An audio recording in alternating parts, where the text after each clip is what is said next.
and welcome to another edition of Currently in Quincy. I'm Joe Catalano, and on today's program we will get an update on the upcoming performances of the Quincy Symphony Orchestra. The president and the conductor are both with us today. First, though, we check out weather and news for you. Currently in Quincy, sunshine, a few clouds out there. It's 48 degrees right now. Today will turn out partly cloudy and pleasant, with highs in the low to mid-50s. Tonight, clear, lows down to the upper 30s, but we change gears tomorrow as we switch to rain and wind. Looks like a gale warning actually is in effect through the day tomorrow, with winds gusting near 50 miles per hour. Temperatures around 50 degrees, but it could end us a little wet snow tomorrow night as temperatures will dip into the low 20s.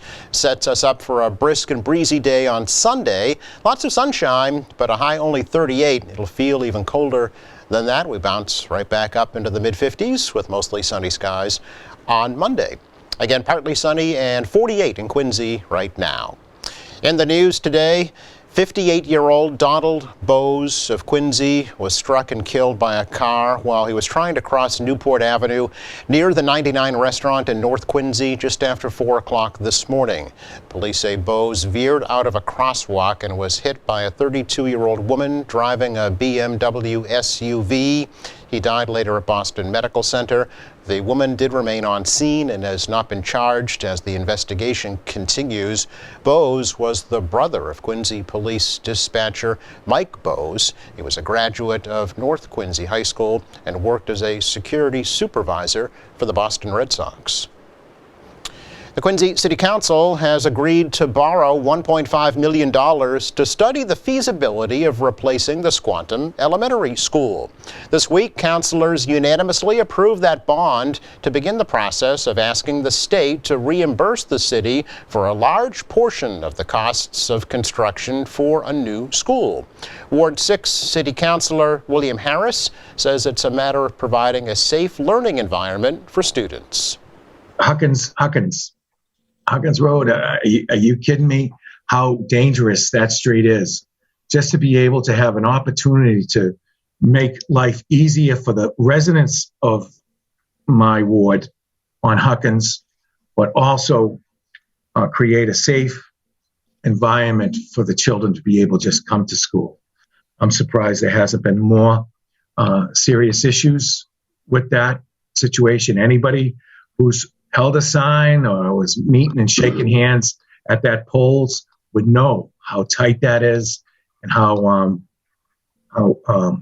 very, very lucky there hasn't been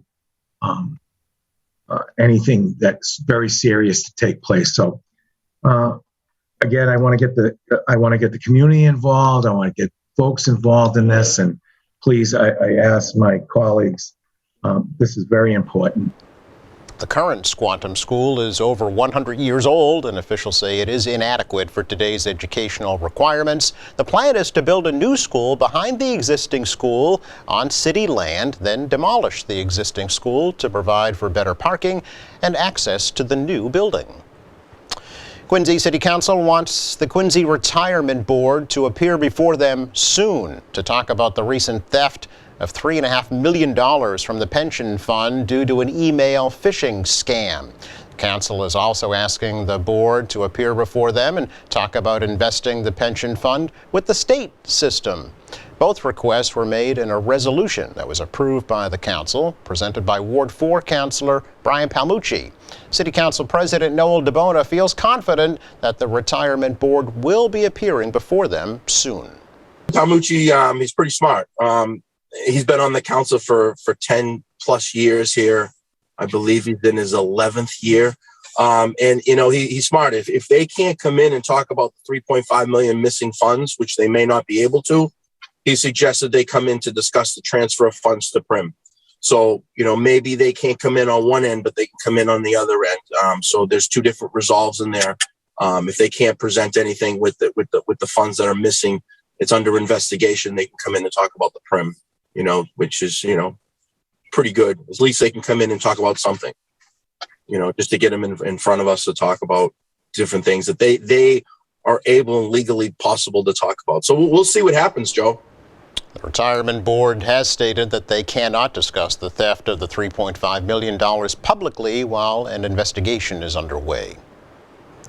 A man who is known to police and lives in both Quincy and Canton chained himself to a railing outside Quincy City Hall late Tuesday night, claiming he has been beaten by police officers in the past. 41-year-old Joshua Ackles used a bicycle lock to chain himself to the railing outside City Hall Annex at about 11 o'clock Tuesday night, claimed that a briefcase he was carrying contained something potentially dangerous.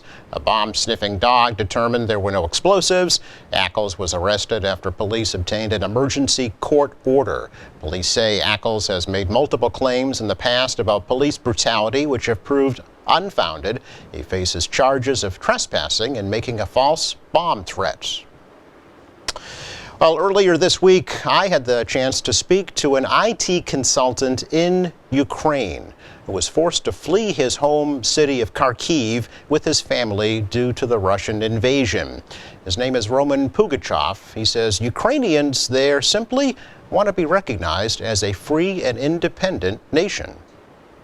We are proud of our country, and we feel ourselves like free people. We can vote like we want. You know, we can say what we want. We can make like meetings, demonstrations, and so on. And no, it's no any restriction. You know, like free country. Not like in Russia. I have ex-friends, because they are not friends right now in Russia. They just they can't say what they think. You know. They just because they could be arrested, for instance, for their words. So for us, you know, for Ukrainian people, it's like another world. We are different. Pugachev told me he's encouraged by the show of support for Ukraine from the U.S. and other world leaders, but he also pleaded for more help, especially in controlling the skies over Ukraine. A medical supply drive for Ukraine is being held today from 3 to 6 p.m. outside of Braintree Town Hall. Coming up, Brian Hickox and Yoichi Utagawa from the Quincy Symphony Orchestra will be joining us next.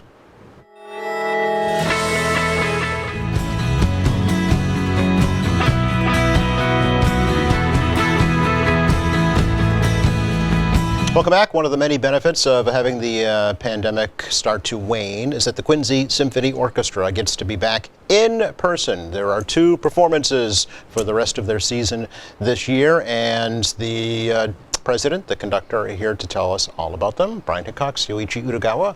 Welcome, guys. Hi, Joe. Thank you. Yeah, it's great to be here. The music men are back. Good to see you without masks. It is nice to see our smiling, shiny faces. Absolutely. Brian, has Symphony been in person at all this year in 2022? We've regrouped. Yes. We're rehearsing and we're performing, and it's not only the competence that we had in many of the protocols that we initially put in place, masking, distancing, etc. But now where our string players are still masking, our audiences are still masking, but we've found that none of our musicians or anyone that we know that we've been performing close with has contracted any contagious virus. So that's fantastic. Yeah, we're thrilled with that. It was a lot of work to put that all together. I'm sure. Yeah. The logistics were challenging, but we've prevailed. Have you had any in-person shows in 2022, or is this going to be the first? No, we already have had at the Performance Center at Quincy High School. Okay. And we've got this upcoming program on the 27th of March. Yes, so 2 more this year, 2 classical music concerts that we're going to talk about as well. So you've been rehearsing in person also? That's correct. Okay. That's correct. All right. You're getting back to it. How does it feel? You know, it was odd at first. I bet. Because we had been apart from one another for so many months and months. It was about 1.5 years, actually. Yeah. And although we stayed in touch via email, phone calls, and some Zoom meetings, it's certainly not the same. Some of the logistics in trying to perform as an ensemble through Zoom was beyond our technology, and so we did some individual performances, but not necessarily as as an ensemble. Yeah, and Yoichi, how do you conduct an orchestra over Zoom? And we don't have the technology yet. Yeah. Maybe, hopefully, in the next couple of years they might be able to figure something out. But there's Yeah. always that sound delay. Exactly, yeah. So it's impossible to do anything like that. Synchronization is Yeah. key, right? It's absolutely key. Yeah. The things that, if people have seen YouTube things of people playing in an orchestra Mm-hmm. or something where they do that, but what they do is they have a click track. And It's all edited. Yeah, It's- so it's yeah, all edited. yeah. They listen in their ear to a click track, and then they play to that, and then that you can layer. But if you're doing something live, we're not quite there yet. Yeah, it's more sure- improv. Yeah, right. I'm sure there are people, and if you have a fast enough internet connection, there may be some people who are working on that technology, Yeah. but it's not widely available yet. Yeah, so there's one limitation to virtual world for sure. Yeah, no, and it's great to be back Yeah. with everybody making music. I think for everybody it was a tough time, but certainly if you enjoy making music with other people, there was nothing going on. Yeah, and you don't basically. get Yeah. the audience feedback either, no, in that setting at Well, all. And that's crucial, right? That's an Yeah. important element, Yeah. in speaking to a click track. Our origin of our click track is Yoichi, Right. setting the tempos and the beat. However, it's lost if it's simply mechanical. Mm-hmm. What Yoichi and great conductors do is they bring an emotion and a feeling, a cohesiveness between the conductor and the performers, and within the performers themselves, playing off one another, so to speak. Sure. No, I understand, yeah. And even the audience, the sound is not just that which comes from a musical instrument, but the environment that it's in. Yes. And a full hall compared to an empty hall Yes. has a completely different feel. Yep. I attended one of the first reopenings of the Boston Symphony at Symphony Hall in Boston, and Andres Nelson's was so thrilled to have the audience there as he spoke. It just had a completely different feel, Yes. and it was engaging. Yeah. So well, I that's- understand. It's like a chef who makes a 12-course meal and there's nobody there to eat it. You put out this beautiful music and people may be absorbing it virtually, but if you're not there to experience that, you don't get that. It kind of left hanging. We were actually so thrilled with our first public performance, as we just discussed, that we had such great attendance. We were very strict about distancing I between know. groups, Yeah, I remember, yeah. and we were running out of space in the hall Is that because right? of that. It was so exciting to see people wanted to get back out. Yes. Will that still be the case in your upcoming two performances, Brian? We're requiring masks. You are? Yes, Okay. we are. However, the distancing component has been much, much more reduced. Okay. And I believe that we'll be opening up the balcony levels as well. Oh, okay. Such that there'll be plenty of space. But we were afraid we were going to have to turn people away. Wow. I don't think that's ever happened before, actually. We've had some full attendance. Okay. But it's nice, especially coming after COVID. Yes. Because I think we were all kind of worried, are people going to come, right? So did the music reflect kind of a celebration, Yoichi, during that first performance? Let's see. Well, we were doing Beethoven, so Okay. that's always celebratory. Oh, that's right. It was his delayed birthday party. That's right. Yes. That's right. It was his delayed birthday party, and then we had "'Tis the Season," the Yes. holiday pops, in concert with the schools, and we performed with some of the students and with the teachers too. Yes, from the that's right. Quincy Public Schools. So that's always a highlight of our season, and this next concert we're going to have a soloist who's a violinist in the Boston Symphony. Wow. Victor Romanel. He's going to come play, and it's not the funny, but it's a sweet story, is that long before he was a virtuoso violinist in the Boston Symphony, as a 10-year-old, he played in the Quincy Symphony. Oh, okay. And there are some photos of him sitting in the violin section. His feet don't even touch the ground. Is that right? 10-year-old Victor Rommel. And then later, I think he and his brothers, the whole family is musical. Okay. Did a performance of the Beethoven Triple with the Quincy Symphony. And so he's coming back to perform with us. I think we're not going to wait another 50 years. We won't be around another 50 years. back to his roots. Well, Back to his didn't forget roots. where he came from. Yeah, no, we're thrilled, and we're really looking forward to working with him. That's Nice. what I mentioned to Yoichi when we first discussed the Mendelssohn, which he'll be performing, the Mendelssohn Violin Concerto, is that we put him out on loan to the BSO for 50 years. And now you want him back, right? We want him back. So this is classical concert number 2, Sunday, March 27th, 2:30 p.m., Lloyd Hill Performing Arts Center at Quincy High School. Tell us about the whole show, Yoichi. What's it going to sound like? So, in addition to that, we're going to do an overture by Brahms, Academic Festival Overture. He got this honorary degree, and as a result, he wrote this piece, and it kind of incorporates student songs in there. It sounds like a regular classical piece, but if you know the history behind it, there's a drinking song in there. As a matter of fact, the movie... 99 bottles of beer on the wall. The trumpets don't play it. It's actually played with the bassoons. I think in the 1970s or 80s there was a movie called Animal House with John Belushi. Yes, I remember. The Brian. opening scene is the Brahms Academic Festival Overture. Really? Yes. Oh, is that right? I didn't know that. Okay, we're all going to have to go back and play that again. See, So Animal House comes to Quincy Symphony, right? that can be the headline, right? No horses involved, though, right? No, that's a whole different story. Okay. Is this a full performance, Yoichi? The whole orchestra? Yes, okay. the whole orchestra. And then we're doing a piece by Samuel Coleridge Taylor. He was an English composer. His mother was an English woman, and his father was an African. And so he wrote this gorgeous, it's a very English-sounding piece. We talk about Downton Abbey or something. Oh, really? Yeah, Oh, but all it's right. called the Petite Suite. It's got 4 contrasting movements, and it's a gorgeous piece. So we haven't played his music in a long time, I don't think. Well, it's interesting because he would delve into some African music as well, given his heritage on his father's side, and yet this, as Yoichi says, is so quintessentially even the countryside of England. Okay. I'm sure concertgoers will go out humming some of the themes. Oh, really? It's- Okay. So they're familiar tunes, yeah. Nice. It sounds like it has a springtime, which is nice. It will be spring at that point, so a springtime feel to it.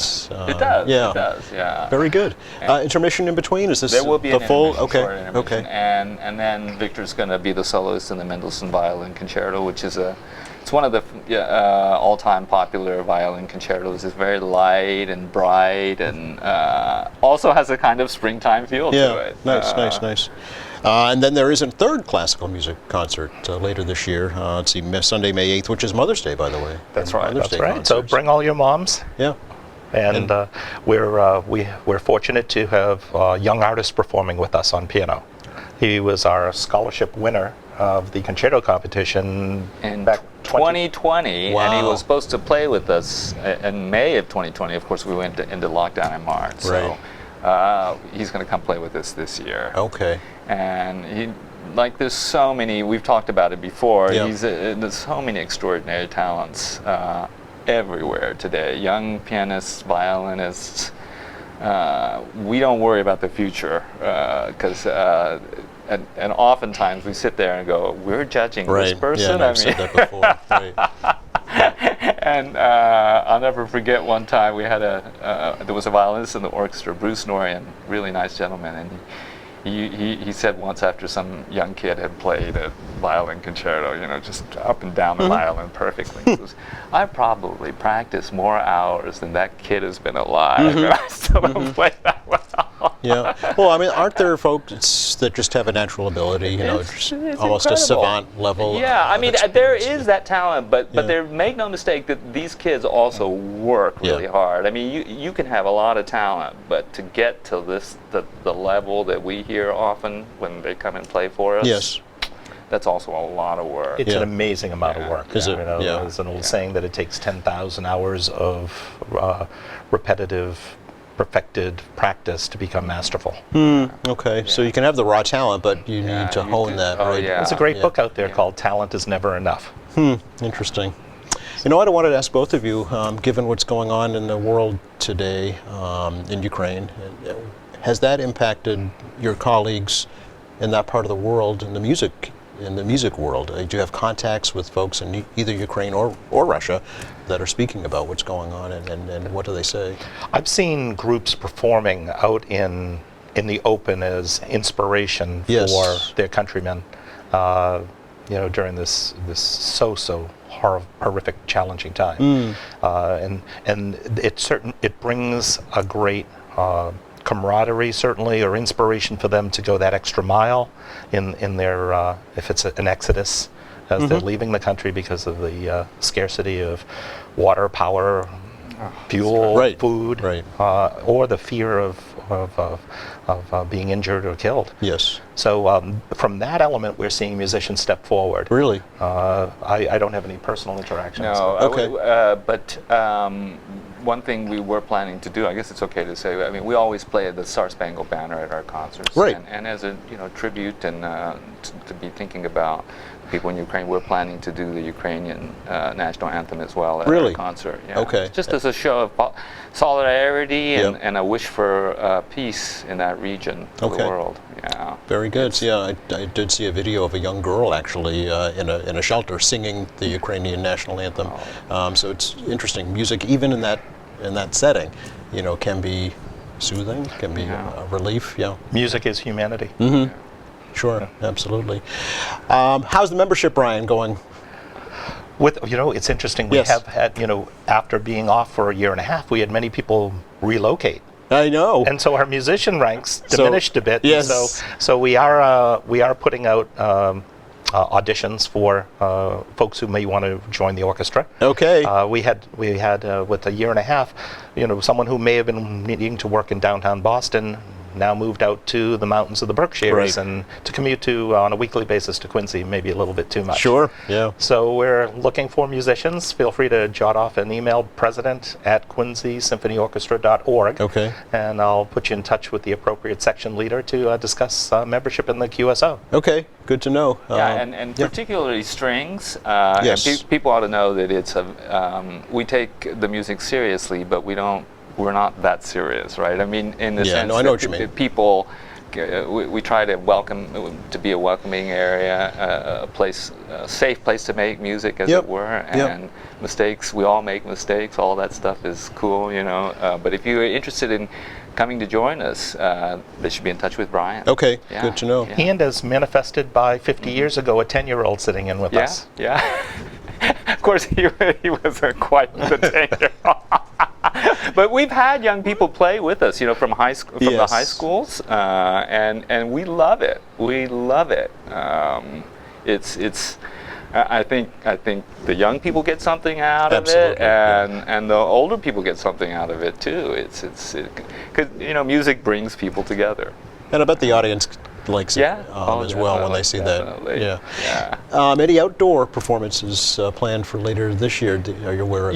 We're in discussion with. Okay. We're not got anything clear yet, Okay. but there is discussion about it. So we're hoping that we'll be able to work something out. That's great because Yeah. I was able to attend the concert you did with the Quincy Choral Society last September, I think it was. Yeah. And I think it was a great experience. Yeah, It really was a no. nice collaboration. The city and the mayor have been incredibly supportive of the arts, and we're very grateful for that. And I think it's a win-win situation for everybody.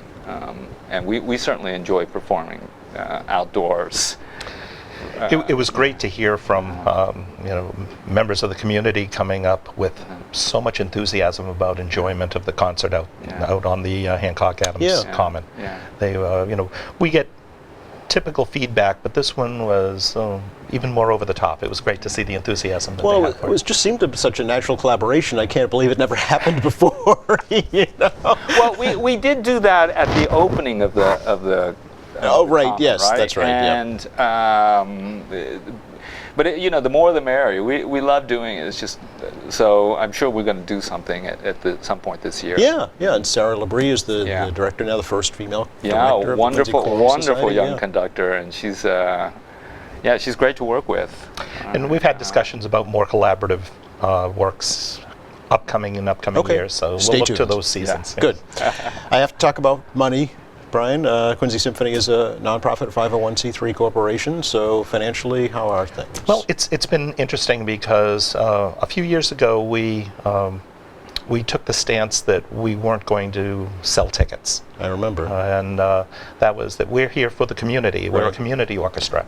And as such, we found that people with their generosity at the front door were making donations far in excess of what a ticket would have been. Okay. So it's interesting sometimes, oftentimes the more one gives, without even asking, one receives. You get it back. You know, so thank you to all of those that have stuffed our coffers with donations, and that's kept us going. That's great. We still have challenges, of course. Yeah. You know, on a concert by concert basis, and we appreciate anything that folks can do. That is great to hear. Right through your website is a good place. You're on social media, I know, as well. So check those out. QuincySymphonyOrchestra.org. Yes. There's a donate button right there. All right.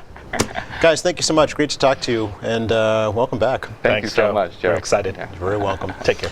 Just another quick check of the forecast for you for the rest of the day today. It's really nice, actually. Sun and clouds out there, mild in the low to mid-50s. It is the calm before the storm, unfortunately.